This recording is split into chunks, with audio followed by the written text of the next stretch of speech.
আসসালামু আলাইকুম প্রিয় দর্শক, আপনারা শুনে থাকেন বাংলাদেশে আমাদের সবার প্রিয়, সবার সুপরিচিত একটি ফল যার নাম কমলা। আর এই কমলার কথা শোনেন নাই এমন কোনো লোকও নাই।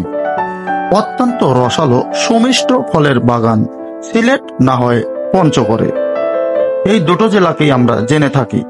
তাই এবার এই দুই জেলাকেই হার মানিয়ে বাউল রাজা বদরুল আলমের গড় এলাকা গাজীপুর জেলার শ্রীপুরের সাতখামারি তাওয়াক্কালনা এগ্রো ফার্মে আমরা চলে এসেছি। এসে যা দেখলাম যে অত্যন্ত নজরকাড়া এবং খুব সৌন্দর্যমণ্ডিত এই বাগানটি।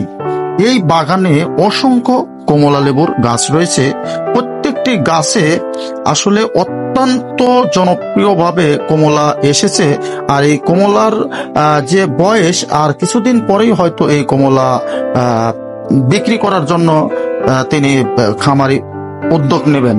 প্রত্যেকটা গাছের ডালে ডালে এই ফলগুলো অত্যন্ত